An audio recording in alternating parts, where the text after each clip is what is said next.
Hello everyone, मेरा नाम है तरन।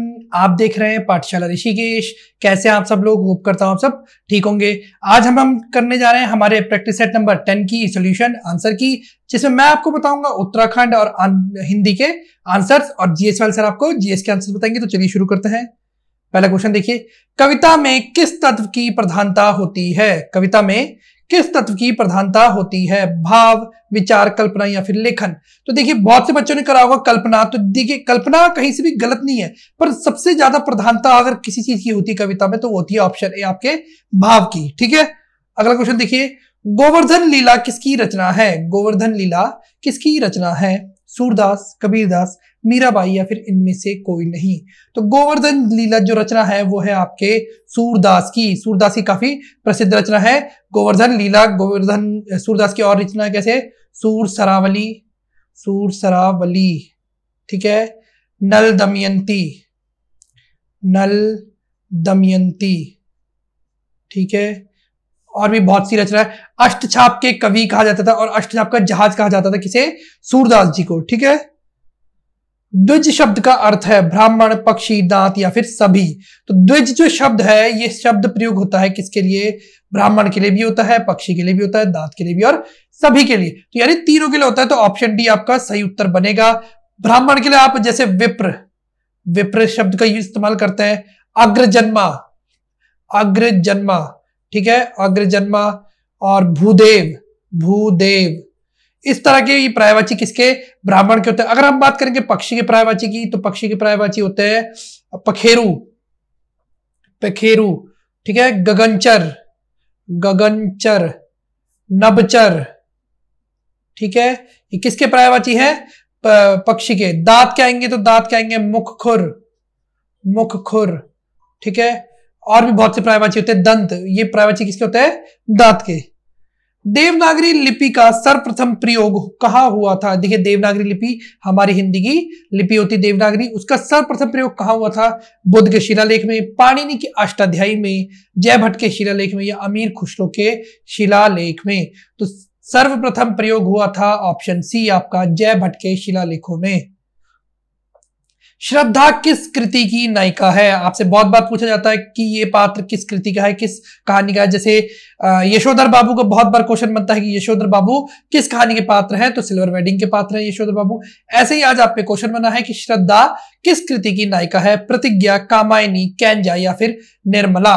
तो कामायनी की जो कह सकते हैं आप, कामायनी एक कहानी है जयशंकर प्रसाद की, उसकी जो नायिका है उसका नाम क्या है? श्रद्धा। ठीक है, प्रतिज्ञा रचना है, प्रतिज्ञा किसकी है? प्रेमचंद द्वारा लिखी गई है और यह है किस पे? विधवा जीवन पर, विधवा जीवन पर, ठीक है। यहां ऑप्शन डी देखेंगे निर्मला, निर्मला भी प्रेमचंद ने लिखी है और यह है किस पे? अमेल विवाह पर, ठीक है, अमेल विवाह पर। कैंजा, कैंजा है किसकी? गौरापन शिवानी जी की रचना है, ठीक है ना। कैंजा के अलावा भी गौरापन शिवानी की और रचनाएं होती है। एक मिनट रुकिए, ठीक है ना, जैसे कि बहुत सारी रचनाएं, जैसे 14 फेरे, 14 फेरे, ठीक है, और दो सखिया, दो सखिया, दो सखिया, ठीक है, और परिणीता, परिणीता, ऐसी काफी रचनाएं किनकी? गौरापन शिवानी की। अंतस्थ और ऊष्मीय वर्ण कितने हैं? तो आपको देखिए दोनों बताना क्या, अंतस्थ और ऊष्मीय दोनों को जोड़ के बताना है कितने हैं। तो देखिए अंतस्थ व्यंजन होते हैं कौन से? य, र, ल और व, ठीक है। वही हम बात करेंगे ऊष्मीय की, तो ऊष्मीय होता है श, श, स और ह, ठीक है। देखिए तो अगर चार ये है, चार ही है, 4 और 4 8, ऑप्शन ए आपका सही उत्तर बनेगा। तुर्की शब्द नहीं है, आमदनी, कैंची, चाकू या फिर बारूद? तो देखिए बहुत बार क्वेश्चन बनता है कि ये शब्द किस भाषा है, क्योंकि हमारी हिंदी जो है, हिंदी में बहुत सारे शब्द उर्दू, अरबी, फारसी, तुर्की और पुर्तगाली से आए हैं। तो तुर्की शब्द कौन सा नहीं है? तो तुर्की शब्द नहीं है इसमें एक आपका आमदनी। आमदनी है जो है वो है किसका? फारसी भाषा का शब्द, ठीक है। तुर्की शब्द के लिए मैंने आपको पहले भी कविता एक ट्रिक बताई थी, जैसे याद कर सकते हैं हम। ज्यादा से ज्यादा तुर्की शब्द क्या है? कुली बहादुर तुर्क बेगम की, कैंची चम्मच तोप तोपची की, ताश काबू बीवी खच्चर की, लाश सुराग दरोगा गनीमत की, ठीक है।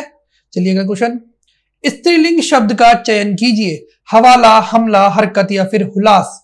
ठीक है, तो देखिए मैंने आपको पहले भी बताया, अगर आपने मेरी वीडियोस पहले से देखते आ रहे हैं तो आपको पता होगी स्त्रीलिंग और पुल्लिंग चयन करने का बहुत आसान तरीका होता है, उस शब्द को एक वाक्य में आप रख दीजिए। तो देखिए होता है कि उसका हवाला दिया, उसकी हवाला नहीं दिया, उसका हवाला दिया, तो ये क्या हो गया, पुल्लिंग हो गया। हमला हुआ, हमला हुई नहीं, हमला हुआ, तो ये भी पुल्लिंग हो गया। हुलास, हुलास मतलब हर्ष और उल्लास के साथ मनाया, हर्ष और उल्लास के साथ मनाई नहीं, मनाया। ठीक है ना, तो हुलास भी क्या है, पुल्लिंग। लेकिन हरकत क्या होती है, हुई, हरकत हुआ नहीं, हरकत हुई। तो ऑप्शन सी आपका स्त्रीलिंग शब्द है, सही उत्तर होगा। सीता रमा से ज्यादा सुंदर है, उपरोक्त पंक्तियों में कौन सा कारक है, कर्म, कर्ण, संप्रदान या फिर अपादान। तो अगर आप लोगों ने कारक पढ़ा होगा अच्छे से तो आपको पता होगा कि जब भी हम किसी चीज की तुलना करते हैं दूसरी चीज से तो वो कारक होता है क्या, अपादान कारक। तो ऑप्शन डी आपका सही उत्तर बनेगा। उकार बहुला बोली मानी जाती है, ठीक है ना, बघेली, छत्तीसगढ़ी, अवधी या फिर भोजपुरी। तो उकार बहुला बोली कहा जाता है आपका ऑप्शन सी, अवधी को। ठीक है ना, पश्चिमी हिंदी का भाग है, सॉरी पूर्वी हिंदी का भाग है क्या, अवधी, पूर्वी हिंदी। ठीक है ना, पूर्वी हिंदी का भाग है। पूर्वी हिंदी में 3 भाषा बोली आती है, अवधी, बघेली और छत्तीसगढ़ी। ठीक है, सॉरी, अवधी, बघेली और छत्तीसगढ़ी आती है किसमें, पूर्वी हिंदी में। देश के अलावा फिजी, फिजी आपने सुना होगा, फिजी की देश है जिसकी कैपिटल है सुआ, वहां पर क्या होती है, अवधी बोली जाती है। ठीक है, अवधी बोली का पहला महाकाव्य माना जाता है लोर कहा, लोर कहा या फिर इसे चंदायन भी बोला जाता है, चंदायन। ठीक है ना, चंदायन। और इसके लेखक थे कौन, मुल्ला दाऊद, मुल्ला दाऊद। ठीक है, अगला क्वेश्चन देखते हैं। पराधीन का संधि विच्छेद होगा, बहुत इजी क्वेश्चन, बहुत ही हल्का क्वेश्चन, पूरे पेपर का मेरे हिसाब से सबसे हल्का क्वेश्चन होगा ये। पराधीन का संधि विच्छेद, परा प्लस अधीन, पर प्लस अधीन, परा प्लस आधीन या पर प्लस अधीन। तो ये होगा पर धन अधीन, ये बनेगा पराधीन और संधि हो जाएगी कौन सी, दीर्घ संधि। ठीक है, अगला क्वेश्चन देखिए। बड़े बड़ाई ना करे, बड़े ना बोले बोल, रहीमन हीरा कब कहे, लाख टके का मोल। ठीक है, रहीम द्वारा लिखित इन पंक्तियों में बड़े शब्द का प्रयोग जिस रूप में हुआ है वह है क्रिया विशेषण, विशेषण, संज्ञा या फिर सर्वनाम। तो बड़े का जो प्रयोग हुआ है वो ये बनेगा, बड़े बड़ाई ना करे, तो ये बनेगा आपका ऑप्शन सी, संज्ञा। ठीक है, विशेषण बताइए, भ्रम, शिक्षा, फेन या फिर क्षम्य। तो यहां पर जो विशेषण है वो भ्रम, भ्रम विशेषण नहीं होगा, फेन भी विशेषण नहीं होगा, क्षम्य, क्षम्य मतलब क्षमा करने योग्य। ठीक है, फेन मतलब झाग होता है तो फेन भी विशेषण नहीं होगा, वो विशेषण यहां पे होगी ऑप्शन बी आपकी, शिक्षा। ठीक है, मैंने राधा के लिए कपड़े खरीदे, इस वाक्य में कारक का प्रकार बताइए, करण, अपादान, संप्रदान, कर्ता या फिर संप्रदान। तो मैंने राधा के लिए, संप्रदान के लिए। ठीक है, तो ऑप्शन डी बहुत इजी क्वेश्चन है, हो जाएगा आसानी से। जिंदगी में कौन सा प्रत्यय है, ठीक है, जिंदगी में कौन सा प्रत्यय है, ई, गी, यी या फिर दगी। तो ऑप्शन बी, जिंदगी में प्रत्यय जो इस्तेमाल हुआ है वो है गी। निम्नलिखित में से कौन सा शब्द पुल्लिंग है, माधुर्य, आहट, मीमांसा या फिर लगन। तो पुल्लिंग शब्द देखो, आहट हुई, मीमांसा थी, लगन लगी। ठीक है, लेकिन माधुर्य हुआ, तो ऑप्शन ए पुल्लिंग शब्द हो जाएगा आपका क्या, माधुर्य। अब पढ़कर क्या होगा, इस वाक्य में कौन सी क्रिया है, प्रेरणार्थक क्रिया, पूर्वकालिक क्रिया, संयुक्त क्रिया या फिर द्विक्रमक क्रिया। तो अब पढ़कर क्या होगा में क्रिया बनेगी आपकी ऑप्शन बी, पूर्वकालिक क्रिया। पूर्वकालिक क्रिया क्या होती है, जब कर्ता एक काम से तुरंत ही हटा हो और खत्म करा हो। तो अब पढ़कर क्या होगा, उन्होंने छोड़ दिया है कि अब पढ़कर क्या होगा, छोड़ो। ठीक है ना, तो ये होगी पूर्वकालिक क्रिया। शार्दुल का पर्यायवाची शब्द है, हाल ही में हुए वीडियो एग्जाम में आया हुआ क्वेश्चन है, थोड़ा सा हमने इधर उधर चेंज किया है लेकिन सेम क्वेश्चन था। ठीक है ना, शार्दुल का पर्यायवाची शब्द है मृगेंद्र, अहि, हिरन या फिर कुरंग। तो शार्दुल का पर्यायवाची होता है मृगेंद्र। शार्दुल का अगर देखा जाए तो शार्दुल होता है शेर, और मृगेंद्र भी शेर, शार्दुल भी शेर, ये सब क्या है, शेर के पर्यायवाची है। प्रेम सागर किसकी रचना है, लल्लू लाल, नासकेतोपाख्यान, इंशाअल्लाह खान या फिर सदल मिश्र। तो प्रेम सागर रचना है आपके ऑप्शन ए, लल्लू लाल की। लल्लू लाल की सबसे प्रसिद्ध रचना है प्रेम सागर। ठीक है, मोम सा तन घुल चुका, अब दीप सा मन जल चुका है। उपरोक्त पंक्तियों में कौन सा अलंकार है? उपमा, दृष्टांत, पूर्ण उपमा या फिर रूपक। तो इसको तो आप आसानी से कर सकते हैं, आपने अलंकार थोड़ा सा भी पढ़ा हो, और ये आंसर बनेगा आपका ऑप्शन ए, उपमा अलंकार। टिहरी में भागीरथी नदी पर किस वर्ष लकड़ी का पुल बनाया गया? 1857, 1858, 1859 या फिर 1860 में। तो ये हो जाएगा आपका 1858। 1858 में बनाया गया था क्या? टिहरी में भागीरथी नदी में लकड़ी का पुल। इस समय राजा रहे होंगे आपके सुदर्शन शाह। टिहरी में कौशल दरबार नामक राजमहल का निर्माण किस नरेश ने करवाया था? सुदर्शन शाह, मानवेंद्र शाह, कीर्ति शाह या फिर नरेंद्र शाह। तो कीर्ति शाह द्वारा कौशल दरबार का निर्माण कराया गया था। कीर्ति शाह को अंग्रेजों द्वारा CSI की उपाधि दी गई थी, ठीक है ना, 21 तोपों की सलामी दी गई थी। कीर्ति शाह काफी पढ़े लिखे व्यक्ति थे। हिंदी टाइपराइटर का आविष्कार किया था कीर्ति शाह ने, और भी बहुत सी बातें हैं। राज्य में गुटखा तंबाकू से बनी वस्तुओं के विक्रय पर रोक लगाई गई। ठीक है, एक समय आया था, अभी भी भले बिकता है, लेकिन एक नियम आया था कि गुटखा तंबाकू से बनी वस्तुएं नहीं बेची जाएगी, और ये रोक लगाया गया था कब? तो आपका ये लगाया गया था ऑप्शन ए, 1 जनवरी 2013 को। उत्तराखंड में दीपक परियोजना का संबंध है महिलाओं से, अनाथ बच्चों से, शिक्षा से या राष्ट्रीय राजमार्ग से? तो दीपक परियोजना का संबंध आपका ऑप्शन डी, राष्ट्रीय राजमार्गों से है। यह संबंधित था NH58 और NH94। NH94 को 4 लेन बनाने से संबंधित था यह परियोजना।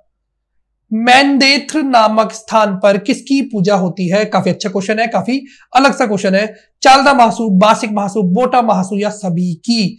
तो मैनदेत्र नामक स्थान है आपका, और वहां पर होती है ऑप्शन बी, बासिक महासू की पूजा। ठीक है, चलिए। राज्य ST आयोग की वर्तमान अध्यक्ष है उषा नेगी, मुकेश कुमार, कल्पना सैनी या फिर मूरत राम शर्मा? तो ST आयोग के वर्तमान अध्यक्ष हैं आपके ऑप्शन डी, मूरत राम शर्मा। उषा नेगी की बात करें तो ये बाल संरक्षण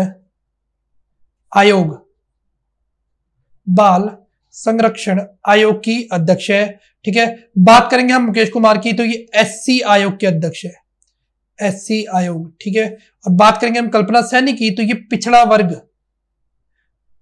वर्ग आयोग की अध्यक्ष हैं डॉक्टर कल्पना सैनी।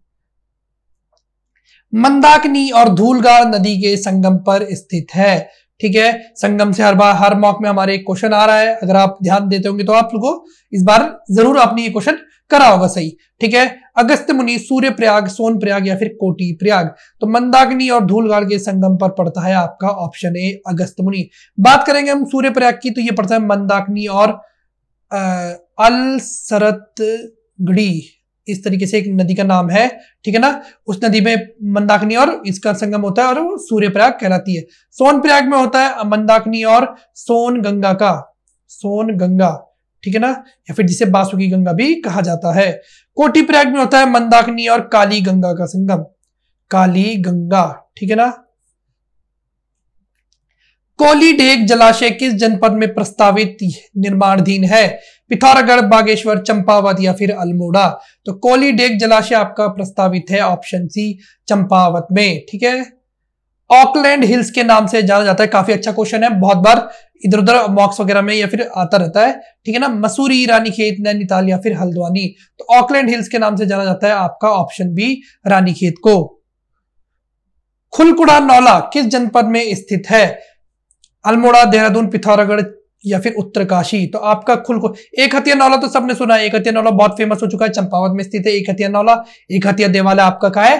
पिथौरागढ़ में। लेकिन अब आता है खुलकुड़ा नौला पर, तो खुलकुड़ा नौला आपका स्थित है ऑप्शन डी, उत्तरकाशी में। चंडी प्रसाद भट्ट द्वारा पर्यावरण के लिए चर्चित संस्थान डालियों का दगड़िया की शुरुआत कब हुई थी? 1962, 1963, 1964 या फिर 1965? तो 1965 में शुरू की गई थी डालियों का दगड़िया। ठीक है, चंडी प्रसाद भट्ट रेमन मैग्सेसे से पाने वाले उत्तराखंड के पहले व्यक्ति। उत्तराखंड में कितनी चीनी मिल है? 9, 10, 5 या फिर 7? तो उत्तराखंड में टोटल मिलाकर 10 चीनी मिले हैं, जिनमें से अब शायद से कुछ बंद होने वाली है क्योंकि उनके पास बजट नहीं है। निम्न में से कौन सी यमुना की सहायक नदी नहीं है? अगर आप देहरादून के रहने वाले हैं तो आप लोग ये आंसर बहुत आसानी से दे पाएंगे। टॉन्स, गिरी, आसन या फिर सौंग। तो इसका आंसर बनेगा आपका ऑप्शन डी, सौंग। सौंग जो है वो किसकी सहायक है? गंगा की सहायक है, जो राय वाला स्थान पर गंगा में मिल जाती है। ठीक है। उत्तराखंड एसडीआरएफ के आरक्षी राजेंद्र नाथ को किस पर्वत चोटी का 3 दिन के अंतराल में 2 बार सफलतापूर्वक आरोहण करने पर सम्मानित किया गया? Mount Kilimanjaro, Mount Atlas, Mount Elbrus या फिर माउंट केनिया। तो ये जो है अभी आरक्षी है राजेंद्र नाथ जी, और इन्होंने करा था ऑप्शन ए, माउंट किलिमंजारो का क्या किया था इन्होंने? 3 दिन में 2 बार चढ़े थे उस पर। ठीक है। नवग्रह सर्किट के केंद्र की थीम पर किस क्षेत्र का विकास किया जा रहा है? 13 जिले 13 डेस्टिनेशंस के आधार पर विकास हो रहा है, उनमें से एक है नवग्रह सर्किट के केंद्र पर, और यह विकास हो रहा है किसका? तो ऑप्शन बी, कटारमल का विकास हो रहा है नवग्रह सर्किट के केंद्र की थीम पर। बात करेंगे हम लाखा मंडल की, तो लाखा मंडल का हो रहा है पुरातत्व और महाभारत की थीम पर। ठीक है। बात करेंगे मुक्तेश्वर, तो मुक्तेश्वर का हो रहा है हिमालय दर्शन। ठीक है। और भराड़ी सेट की बात करेंगे तो ये हो रहा है कॉर्पोरेट डेस्टिनेशन।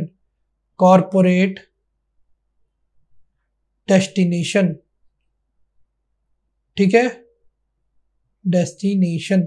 कॉर्पोरेट डेस्टिनेशन पे हो रहा है। ठीक है। अगला देखते हैं। निम्न में से कौन सी शिला बद्रीनाथ में नहीं है? नारद शिला, गरुड़ शिला, भृगु शिला या फिर नरसिंह शिला। तो कौन सी शिला नहीं है? तो नारद शिला तो है, गरुड़ शिला भी है, नरसिंह शिला भी है। ठीक है। और कौन सी है? मार्कंडे शिला है, ठीक है ना, मार्कंडे शिला और वराह शिला। तो कितने हो गए? 1 2 3 4 और 5। भृगुशिला इसका सही उत्तर बनेगा। भृगुशिला नहीं है, भृगु बल्कि क्या है? भृगुधारा है, भृगुधारा। ठीक है ना। भृगुधारा, कुर्मधारा, इंदुधारा, उर्वशी, प्रहलाद धारा। ठीक है ना, प्रहलाद धारा और उर्वशी धारा। ठीक है। 5 धाराएं और 5 शिला है बद्रीनाथ में। गुलाब घाटी स्थित है काठगोदाम, भुवाली, डिकाला या फिर इनमें से कोई नहीं। तो गुलाब घाटी आपका स्थित है ऑप्शन ए, काठगोदाम में। 84 कुटिया को पर्यटकों के लिए खोला गया। ठीक है। 84 कुटिया 1985 में 84 कुटिया को बंद कर दिया गया था। और खोला कब गया? तो खोला गया 8 दिसंबर 2015 को। ऑप्शन बी आपका सही उत्तर बनेगा। सेतु नगर के नाम से जाना जाता है ऋषिकेश, हरिद्वार, नैनीताल या फिर टिहरी। तो देखिए बहुत से हो सकता है आपने गलत करा हो आंसर, हो सकता है पॉसिबिलिटी की ऋषिकेश आपने आंसर करा हो कि ऋषिकेश में राम झूला, लक्ष्मण झूला और जानकी सेतु जैसे 3 प्रसिद्ध पुल है, लेकिन सेतु नगर के नाम से जाना जाता है आपका ऑप्शन बी, हरिद्वार को। देहरादून में रेशम उद्योग कब शुरू हुआ? 1955, 1958, 1960 या फिर 1962 में। तो देहरादून में रेशम उद्योग कब शुरू हुआ था? तो ये हुआ था 1958 में। ठीक है। 2011 में महिला साक्षरता में देश में राज्य का स्थान था 17वां, 18वां, 19वां या फिर 20वां। तो ये होगा आपका ऑप्शन डी, 20वां स्थान। उत्तराखंड राज्य की नई मंत्रिमंडल में कृषि मंत्री किसे बनाया गया? ठीक है। सुबोध उनियाल, गणेश जोशी, रेखा आर्य या फिर सतपाल महाराज। अभी उत्तराखंड में चुनाव संपन्न हुए, नई कैबिनेट बनाई गई, मुख्यमंत्री हमारे पुष्कर सिंह धामी जी को बनाया गया और कैबिनेट भी बनाई गई, जिसमें कृषि मंत्री चुना गया है आपका ऑप्शन बी, गणेश जोशी जी, जो मसूरी से विधायक है। ठीक है। सुबोध उनियाल को चुना गया है क्या? वन मंत्री, जो कहां से है? नरेंद्र नगर से। ठीक है। जो नरेंद्र नगर से विधायक है। फिर है रेखा आर्य, बाल महिला एवं बाल विकास कल्याण मंत्रालय, और ये आपकी है कहां से? सोमेश्वर से। ठीक है। और बात करेंगे सतपाल महाराज की, तो ये है कहां से? पर्यटन। ठीक है ना, पर्यटन मंत्री बनाए गए। किसे? पहले भी पर्यटन थे, अभी पर्यटन है। बात करेंगे वित्त मंत्री की, वित्त मंत्री, तो वित्त विभाग किसे दिया गया है? तो ये दिया गया है प्रेमचंद्र अग्रवाल को। प्रेमचंद्र अग्रवाल जो आपके पहले क्या थे? विधानसभा अध्यक्ष थे। ठीक है। पहले मतलब इससे पहले विधानसभा अध्यक्ष हुआ करते थे। उत्तराखंड में ढोल संग्रहालय स्थित है उधम सिंह नगर, चमोली, बागेश्वर या फिर अल्मोड़ा। तो ढोल संग्रहालय आपका स्थित है ऑप्शन बी, चमोली में। ठीक है। लता मंगेशकर ने किस गढ़वाली फिल्म में गाना गाया था? हाल ही में स्वर कोकिला लता मंगेशकर जी का निधन हुआ, ठीक है ना, और उन्होंने एक गढ़वाली फिल्म में भी अपनी आवाज दी थी, जिसके लिए हम भाग्यशाली है। और कौन सी फिल्म थी वो? रैबार, घर जवे, खुदेड़ या फिर ब्यो। तो ये फिल्म थी आपकी ऑप्शन ए रैबार, ठीक है ना। रैबार को आप ऐसे याद कर सकते कि लता मंगेशकर जी की याद है हमारे पास, रैबार है उनका आज भी। रैबार में उन्होंने गाना दिया था, 1990 में ये फिल्म रिलीज हुई थी, ठीक है। कुमाऊं का खजुराहो किसे कहा जाता है? रुद्रपुर, द्वाराहाट, काशीपुर या फिर कौसानी। तो द्वाराहाट को, क्योंकि खजुराहो की तरह ही द्वाराहाट में मंदिरों का समूह है, इसीलिए द्वाराहाट को कुमाऊं का खजुराहो कहा जाता है। भतूज उत्सव किस धाम में मनाया जाता है? केदारनाथ, रुद्रनाथ, तुंगनाथ या फिर बद्रीनाथ। तो भतूज उत्सव आपका मनाया जाता है ऑप्शन ए केदारनाथ में, ठीक है ना। और बद्रीनाथ में आपका मनाया जाता है कढ़ाई उत्सव, ठीक है, कढ़ाई उत्सव, ठीक है, कढ़ाई उत्सव। राज्य की प्रमुख सड़क देहरादून सहारनपुर मार्ग का निर्माण कब हुआ? 1822, 1823, 1824 या फिर 1825। तो 1822 में देहरादून सहारनपुर मार्ग का निर्माण किया गया था। काफी मतलब बिजी मार्ग है, काफी व्यवस्थित मार्ग है ये, ठीक है। इंद्रकील पर्वत स्थित है नैनीताल, टिहरी, रुद्रप्रयाग या फिर उत्तरकाशी। तो टिहरी में आपका स्थित है क्या? फिर इंद्रकील पर्वत। कुमाऊं परिषद का किस वर्ष कांग्रेस में विलय हो गया? 24, 26, 28 या फिर 30। तो अल्मोड़ा कुमाऊं कांग्रेस बनी थी और 26 में इनका क्या हो गया था? विलय हो गया। किसमें? कांग्रेस में, ठीक है, कुमाऊं परिषद का। बैठाड़ विवाह किस जनजाति में प्रचलित है? राजी, भोटिया, बोक्सा या फिर थारू। तो देखिए बैठाड़ विवाह प्रसिद्ध है, जो जनजाति पूरे राज्य में सबसे ज्यादा बैठी हुई है, कौन सी? थारू, ठीक है। तो थारू में प्रसिद्ध है बैठाड़ विवाह। राम की पौड़ी स्थित है। हर की पौड़ी तो आप सबने सुना, हर की पौड़ी कहाँ है, किसने बनाई, कैसे कैसे है, लेकिन आज है राम की पौड़ी। और राम की पौड़ी स्थित है आपका ऑप्शन सी पिथौरागढ़ में। गुघाल मेला लगता है देहरादून, टिहरी, पौड़ी या फिर हरिद्वार। तो गुघाल मेला आपका लगता है ऑप्शन डी हरिद्वार के ज्वालापुर में, ठीक है ना, ज्वालापुर में लगता है गुघाल मेला। खंडवे नामक आभूषण पहना जाता है हाथ में, गले में, सर में या फिर पैर में। तो आभूषणों पे हमारी पूरी वीडियो है, आप उसे जाकर देख सकते हैं, उसमें सब बताया गया है। और खंडवे नामक आभूषण पहना जाता है आपका हाथ में, जिसे धगुली भी कहा जाता है। क्या कहा जाता है? धगुली, ठीक है, धगुली। राज्य में सर्वाधिक सड़क वाला जिला है देहरादून, हरिद्वार, उत्तरकाशी या फिर पौड़ी। तो राज्य में सर्वाधिक सड़क वाला जिला है जिसकी क्षेत्रफल भी ज्यादा है, और वो है आपका ऑप्शन डी पौड़ी, ठीक है। निम्न में से कौन सी पुस्तक R.S. टोलिया द्वारा नहीं लिखी गई है? अच्छा जी, नहीं लिखी गई बताना है। नैन्सी रावत और जौहर का इतिहास, ब्रिटिश कुमाऊं गढ़वाल, उत्तराखंड में कुली बेगार प्रथा, उत्तराखंड 15 ईयर्स ऑफ डेवलपमेंट। तो ये हो जाएगी आपकी ऑप्शन सी उत्तराखंड में कुली बेगार प्रथा। ये लिखी गई है किसके? शेखर पाठक द्वारा, शेखर पाठक द्वारा, ठीक है। गलत युगम का चयन कीजिए। गलत युगम का चयन कीजिए। स्वाधीन प्रजा 1930, समता 1934, पताका 1939 या सभी सही है। तो देखिए स्वाधीन प्रजा तो आई थी 1930 में, ठीक है ना, विक्टर मोहन जोशी द्वारा, ठीक है। समता आई थी टमटा जी द्वारा 1934 में, हरिप्रसाद टमटा। पताका आई थी सोबन सिंह जीना द्वारा 1939 में, यानी ऑप्शन डी सभी सही है। एप्पल मैन के नाम से जाना जाता है, पिछले मॉक में हमने मेडिसिन मैन दिया था, इस बार एप्पल मैन है। एप्पल मैन के नाम से जाना जाता है इंद्र सिंह बिष्ट, मनीष पंत, रमेश भटेजा या फिर हेनरी रैमजे। तो एप्पल मैन के नाम से जाना जाता है आपका ऑप्शन ए इंद्र सिंह बिष्ट को। बात करेंगे मनीष पंत की, तो यह है कौन? मेडिसिन मैन, ठीक है। रमेश भटेजा टॉयलेट मैन, ठीक है। और हेनरी रैमजे तो आप सभी जानते हैं, कुमाऊं का बेताज बादशाह, रामजी साहब, और काफी नाम इनके। कल्याण सिंह रावत को किस वर्ष पद्मश्री दिया गया? 2019, 2020, 2021 या इनमें से कोई नहीं। तो 2020 में कल्याण सिंह रावत को पर्यावरण के लिए पद्मश्री दिया गया था। साथ ही साथ दिया गया था डॉक्टर योगी एरन को, ठीक है। बात करेंगे 2019 की, 2019 में मिला था अनूप शाह जो फोटोग्राफी से है, और प्रीतम बर्तवाण, ठीक है, जो हमारे जागर गायक है। 17 सितंबर को इनके जन्मदिन पर जागर दिवस भी मनाया जाता है। उत्तराखंड अक्षय ऊर्जा विकास निगम की स्थापना की गई। देखिए ये उरेडा नहीं है, ये उत्तराखंड अक्षय ऊर्जा विकास निगम है। वो क्या है? उत्तराखंड अक्षय ऊर्जा विकास अभिकरण, ठीक है। तो उत्तराखंड अक्षय ऊर्जा विकास निगम की स्थापना की गई है आपके ऑप्शन सी पिथौरागढ़ में। उत्तराखंड क्रांति दल के विधायक जसवंत सिंह बिष्ट ने उत्तर प्रदेश विधानसभा में उत्तराखंड से संबंधित प्रथम प्रस्ताव रखा था 1990, 1992, 1993 या फिर 1991 में। जसवंत सिंह बिष्ट ने रखा था कब? तो ये रखा था ऑप्शन ए 1990 में। ये थे उत्तराखंड और हिंदी से संबंधित आपके मॉक के क्वेश्चन। आगे क्वेश्चन आपको जीएसवाल सर बताएंगे। धन्यवाद। हेलो एवरीवन, स्वागत है आपका पाठशाला ऋषिकेश के यूट्यूब चैनल पर।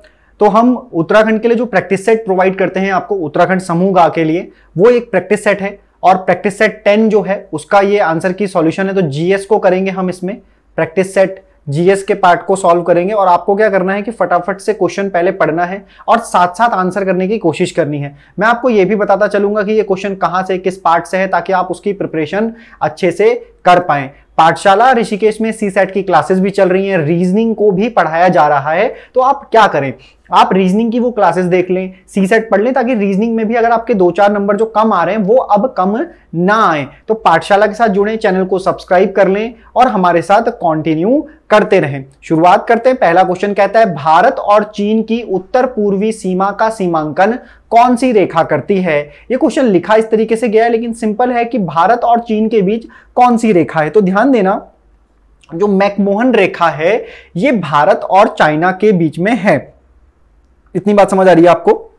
डूरंड रेखा जो है वो पाकिस्तान और अफगानिस्तान के बीच में है ना। रेड क्लिफ रेखा जो है वो इंडिया और पाक के बीच में है। तो सही आंसर हो जाएगा बी, मैकमोहन रेखा। अगले क्वेश्चन को देखेंगे और आपको प्रैक्टिस करते जानी है। नया क्वेश्चन अगर आपको कोई मिले और आपको लगा कि आपने पढ़ा नहीं है तो उसको नोट कर लीजिए साथ साथ, और कोशिश कीजिए ताकि आपकी जो जितना भी आप पढ़ रहे हैं क्या आप वो डिलीवर कर पा रहे हैं पेपर में, ये सबसे ज्यादा जरूरी है। तो ये मॉक करते हुए आपको वो सारी चीजें देखने को मिलेंगी।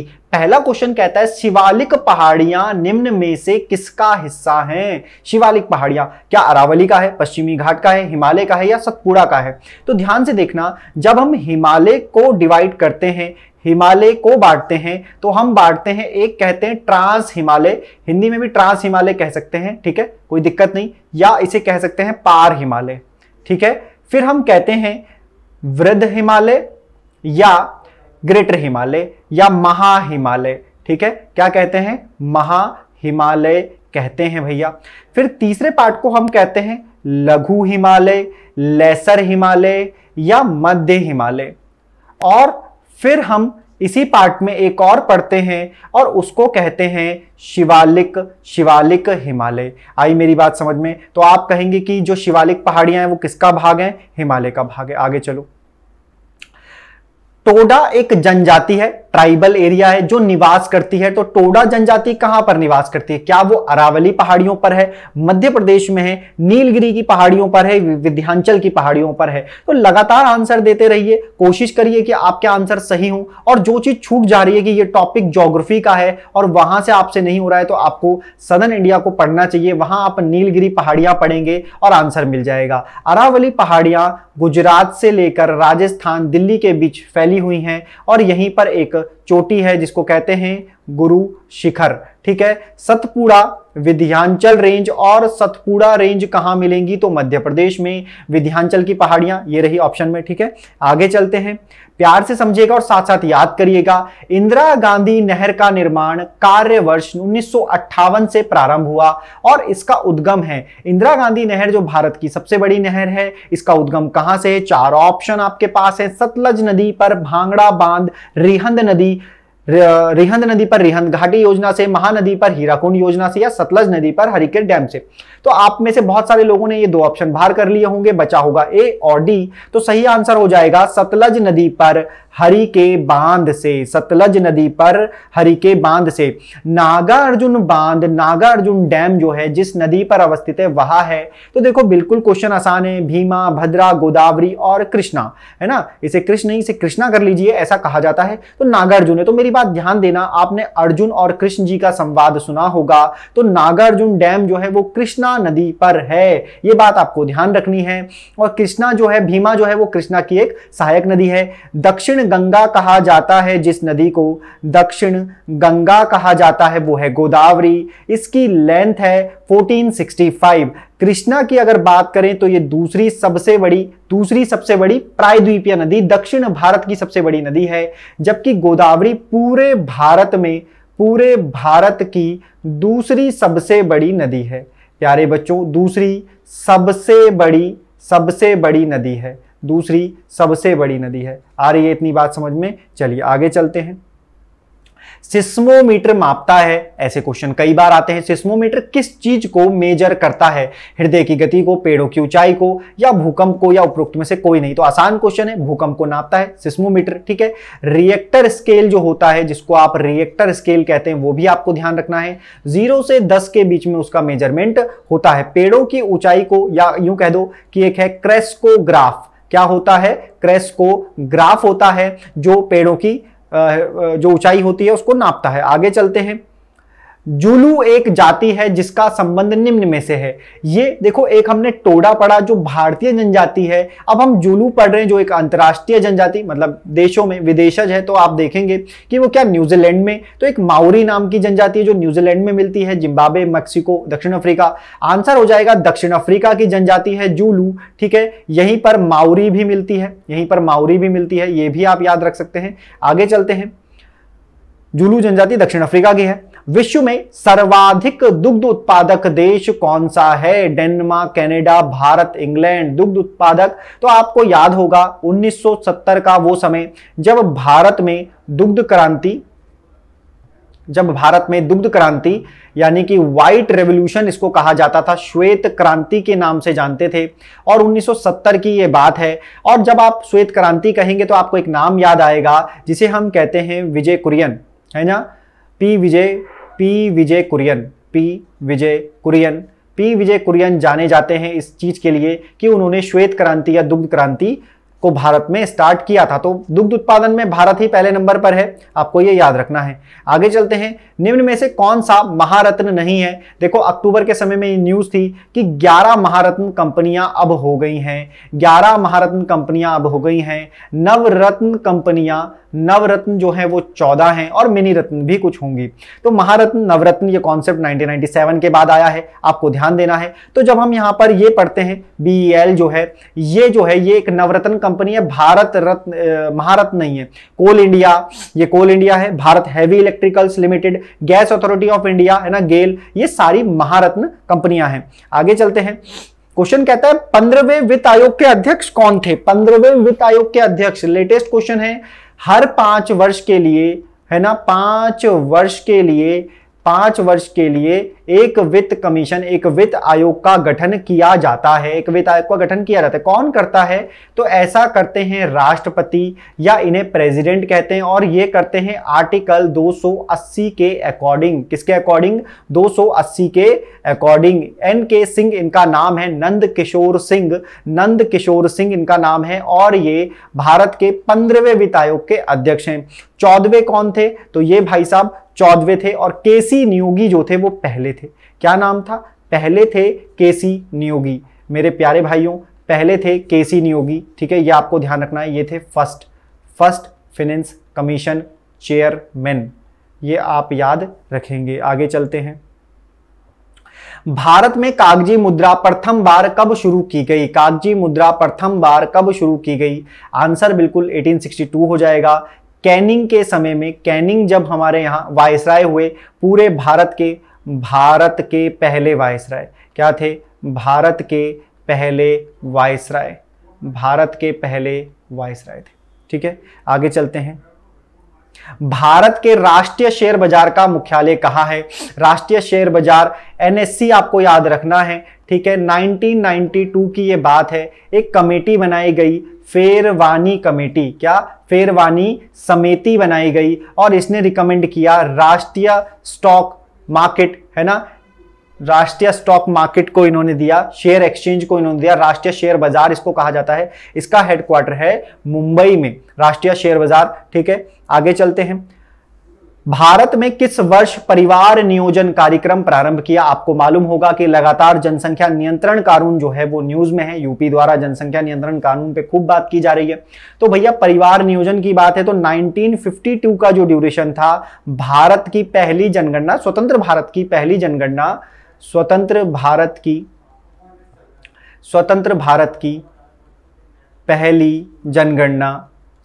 भारत की पहली जनगणना 1951 में हुई। ठीक है, और उसके बाद परिवार नियोजन कार्यक्रम 1952 में स्टार्ट हुआ। भारतीय संविधान ने अवशिष्ट अधिकारों को किसको दिया है? संघीय सरकार को दिया है, राज्य सरकार को दिया है, संघीय तथा राज्य सरकार दोनों को दिया है, ना संघीय ना राज्य सरकार को। देखो अवशिष्ट शक्तियां, हम जब अपने यहाँ पावर सेपरेशन की बात करते हैं तो हमारे यहाँ कुछ चीजें संघ सूची में, कुछ चीजें राज्य सूची में और कुछ चीजें समवर्ती सूची में हैं। इसके अलावा कुछ ऐसे सब्जेक्ट हैं जिनको बताया नहीं गया है या वो नहीं उल्लेखित हैं, कहा अवशिष्ट। तो जो बच गए वो अवशिष्ट शक्तियां हमने केंद्र के पास दे दी। ठीक है, संघ सूची में तो क्या है, संघ के सब्जेक्ट हैं, राज्य सूची में राज्य के लिए, और इनमें दोनों के लिए सब्जेक्ट हैं कि अगर राज्य चाहे तो उस पर राज्य भी कानून बना दे और अगर संघ चाहे तो संघ भी कानून बना दे। अगर संघ ने वो कानून बना दिया है तो वो राज्य उसको लागू नहीं कर पाएगा, राज्य उस पर कोई कानून नहीं बना पाएगा, ये कहा गया है। ठीक है, लेकिन अवशिष्ट शक्तियां कहती है ये केवल और केवल किसके पास है? ये संघ के पास मौजूद हैं।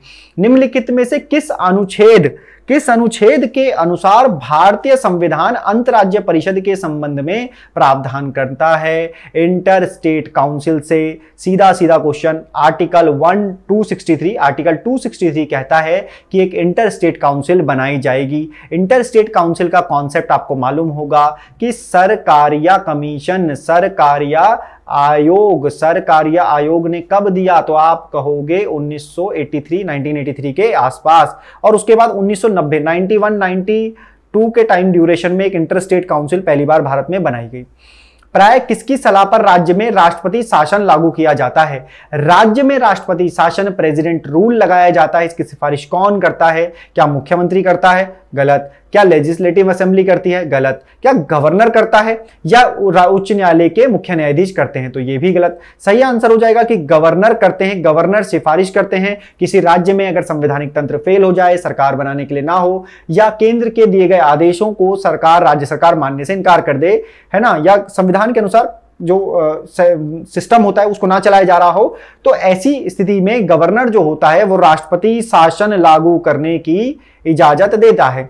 भारत का संविधान निम्नलिखित अनुच्छेदों में से किस एक के अंतर्गत निर्वाचन आयोग का प्रावधान करता है? एक देश एक चुनाव आयोग। तो आपको ध्यान देना है कि आर्टिकल 324 कहता है कि एक चुनाव आयोग होगा, इलेक्शन कमीशन होगा और इलेक्शन कमीशन देश में काम करेगा। संविधान का 52वां संशोधन संबंधित है, किस चीज से संबंधित है? तो 1985 की बात है। गया राम आया राम की कहानी है। और 1985 में क्या हुआ? दल बदल कानून 52 अमेंडमेंट से लागू किया गया। आगे चलते हैं, नेक्स्ट करते हैं।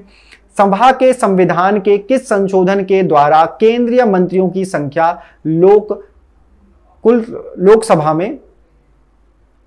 लोकसभा के कुल सदस्यों के 15% पर सीमित कर दी गई है? ठीक है, मतलब कौन सा अमेंडमेंट किया गया जिसके बाद कुल लोकसभा सदस्यों की, जो एक किस्म से आप कहेंगे कि जो सीटें थी वो निर्धारित की गई कि मंत्री 15% ही होंगे, या अगर न्यूनतम की बात की जाए, मिनिमम की बात की जाए तो 12 होंगे। कितने होंगे? 12।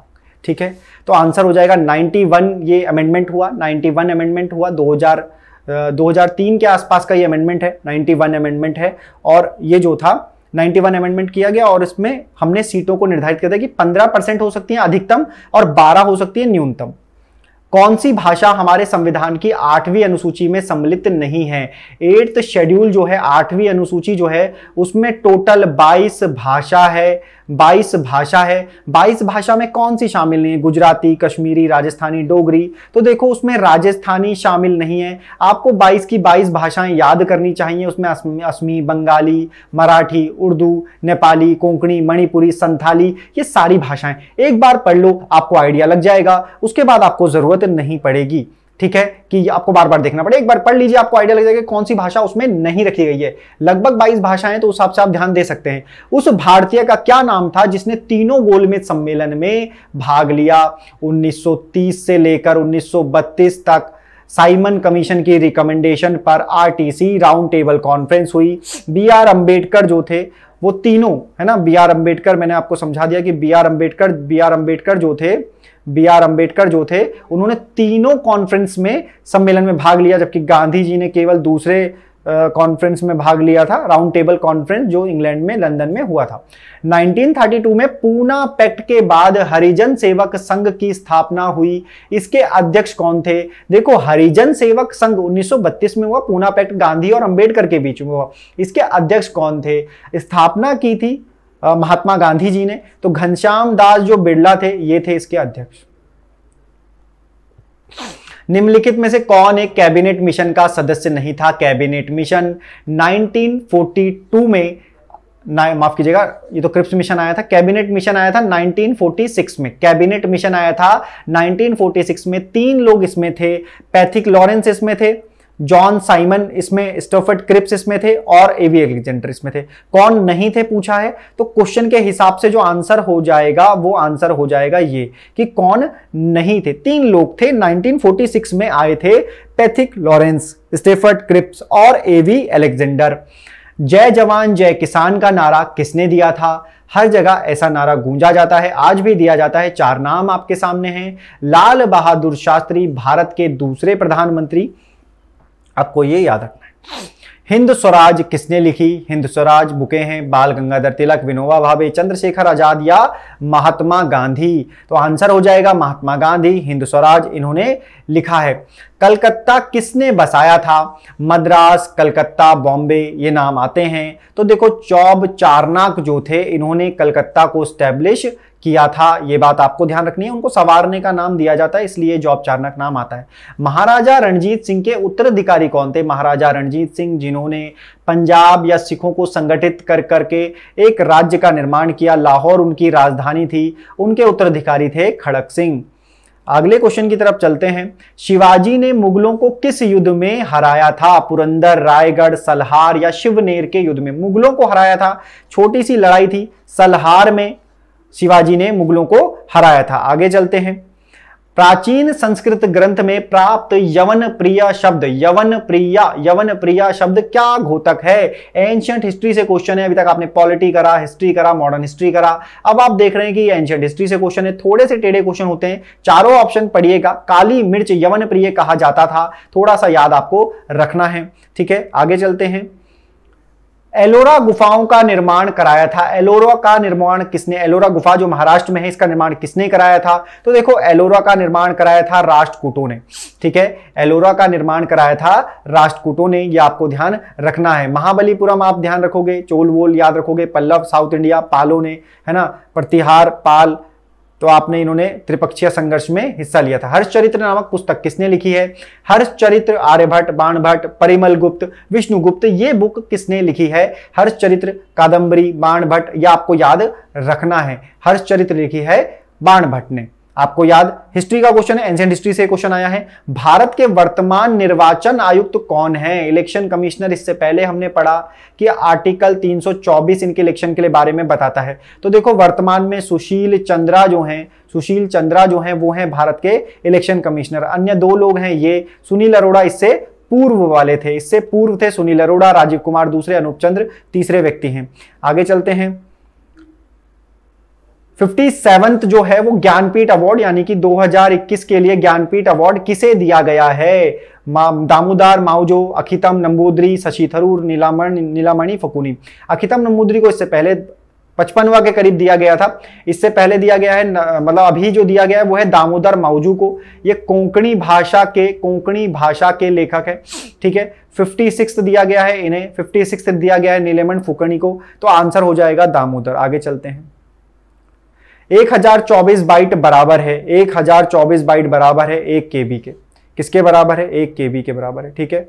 किसी प्रोग्राम में बग क्या होता है? किसी प्रोग्राम में जब बग आता है तो क्या होता है? कंप्यूटर की शब्दावली है बग आना, आंसर हो जाएगा एरर। एरर होता है। ठीक है।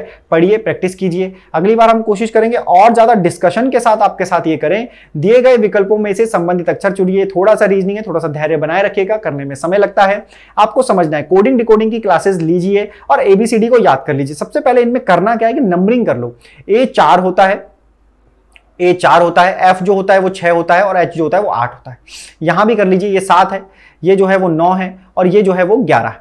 ठीक है। एम कितना होता है? 13, ये 15 और क्यू जो होता है वो होता है 17। अब आपको देखना है कि देखो जो डी है उससे यहां आगे आएंगे तो 3 बढ़ जाएगा, यहां इंक्रीज करेंगे 3 बढ़ जाएगा, 8 से 3 करेंगे तो 3 बढ़ जाएगा, 8 और 3 11 हो जाएगा। नंबरिंग करिए, फिर देखिए कौन कितना इंक्रीज हो रहा है या कम हो रहा है या ज्यादा हो रहा है। ठीक है। अब उन्होंने बोला जो रिलेशन इसका इसके साथ है वही रिलेशन इसका इसके साथ भी होगा। जैसे 13 का 3 अब हम प्लस कर दें, अगर सब में 3 प्लस कर दो तो 13 3 अगर आप करोगे तो आप कहोगे 16, 15 3 अगर करोगे तो 18, 17 और 3 करोगे तो 20। अब इसमें थोड़ा सा एबीसीडी फिर से याद करो तो पी 16 होता है, R 18 होता है और T 20 होता है। ये कहां से हमें पता चलता है? तो मेरी बात ध्यान से समझना कि ये जो हमें पता चलता है, ये हमें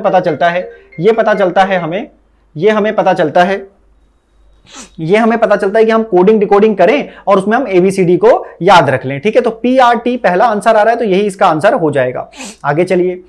दिए गए विकल्पों में से संबंधित संख्या चुनिए। देखिए इस तरह के जब भी क्वेश्चन है तो बोर्ड मार्क्स करिए। क्या वो मल्टीप्लाई से आ रहा है, प्लस करके आ रहा है, ऐड करके आ रहा है, माइनस करके आ रहा है, या 2 नंबरों को जोड़ करके, या तीसरा नंबर बन रहा है। ये काम प्रैक्टिस से ही हो पाएगा। ये काम कैसे हो पाएगा? प्रैक्टिस से हो पाएगा। तो देखिए जब हम इसको ऑब्जर्व करें और हम बताएं कि इसमें से अगला नंबर क्या होगा तो देखो ये 1 1 करके मल्टीप्लाई तो नहीं हो पाएगा। ठीक है। अब हम इसे 111 देख रहे हैं तो क्या हम इसे 100 प्लस 11 कह सकते हैं? 89 को क्या हम 100 माइनस 11 कह सकते हैं? है ना। हम क्या इसे माइनस प्लस कह सकते हैं? तो हमें ध्यान देना है। फिर हम अगले ही नंबर पे आ जाएं तो हम इसे 100 प्लस 5 कह सकते हैं और हम फिर उसको 100 माइनस 5 भी कह सकते हैं। अगर आप देखो 100 माइनस 11 होता है 89, 100 प्लस 11 होता है 111, 100 प्लस 5 105, 100 माइनस 5 होता है 95। ठीक है। रीजनिंग के कई तरीके हो सकते हैं, उनमें से एक तरीका यह है। अगर आपको लगता है कि दूसरे तरीके से भी सॉल्व हो रहा है और ये चारों ऑप्शन में फिट बैठ रहा है तो आप हमें जरूर कमेंट सेक्शन में बताएं कि क्या आंसर हो सकता है। अगले क्वेश्चन की तरफ चलते हैं। प्रिया का जन्मदिन 11 अप्रैल मंगलवार को है। उसी वर्ष रानी का जन्मदिन सप्ताह के किस दिन आएगा यदि रानी का जन्म 31 अगस्त को हुआ? मतलब अप्रैल का महीना बताया कि अप्रैल में 11 तारीख को कौन सा दिन है? बोला मंगलवार है। तो बोला भैया अगस्त में जन्मदिन आ रहा है, अगस्त में जन्मदिन आ रहा है तो हमें बता दो कि अगस्त में कौन सा दिन होगा, 31 तारीख को कौन सा दिन होगा। तो देखो कैलेंडर को बारीकी से पढ़ो और कैलेंडर को जब पढ़ो तो उसमें विषम दिन का कॉन्सेप्ट आता है। तो विषम दिन हमें काउंट करने होते हैं। विषम दिन क्या होते हैं? विषम दिन निकलते हैं 7 से विभाजित करने के बाद, 7 से विभाजित करने के बाद निकलते हैं। अगर 7 से विभाजित करने के बाद ये दिन निकलते हैं तो हमें अप्रैल में देखना होगा अप्रैल में कितने दिन होते हैं। अप्रैल में दिन होते हैं 30। ठीक है। अप्रैल में जो दिन होते हैं वो होते हैं 30, लेकिन 11 दिन तो गुजर चुके। तो 11 के बाद बचे कितने? 10 में से गए 9 और ये 19 दिन बचे। ठीक है। 19 दिन बचे। अब 19 दिन को आप 7 से डिवाइड कर दो। 7 से डिवाइड करोगे तो 7 दूनी 14, बचेगा कितना? 5 रिमाइंडर बचेगा। इस 5 को ही बोलते हैं विषम दिन। ये तो अप्रैल का मैंने आपको बताया। अब हमें अप्रैल से जाना कहां है? हमें पहुंचना है अगस्त तक। ठीक है। तो अप्रैल के बाद आता है मई। तो मई में कितने दिन होते हैं? आप कहेंगे मई में होते हैं 31 दिन, 7 से डिवाइड कर दो। आप कहोगे जून में फिर 30 दिन होते हैं, 7 से डिवाइड कर दो। जुलाई में कहोगे जुलाई में 31 दिन होते हैं, 7 से डिवाइड कर दो। आ रही है बात समझ में? और अगस्त में भी हमें पहुंचना है तो अगस्त में भी कितने दिन होते हैं? आप कहेंगे 31 दिन होते हैं। देखो इनको शॉर्टकट से भी किया जा सकता था। 7 चको 28 तो होता ही है, बचेगा कितना? 3। 7 चको 28 होता है 2, 7 चको 28 होता है फिर से 3, और फिर से यहां पर देखोगे तो जुलाई और अगस्त का महीना 31 का होता है तो फिर से 3 बच गए। तो 5 दिन यहां बचे हैं, 3 दिन ये हैं, 2 दिन ये हैं, 3 दिन ये हैं, 3 दिन ये हैं। तो जरा इन्हें जोड़ लो। 5 3 8 10 13 और 3 16 दिन हो गए। टोटल 16 दिन क्या है? विषम दिन है। फिर से इन्हें टोटल तो 16 हो गए, तो 7 से फिर विभाजित कर दो। अब आप कहोगे 7 से जैसे ही विभाजित करोगे तो 2 बचेगा।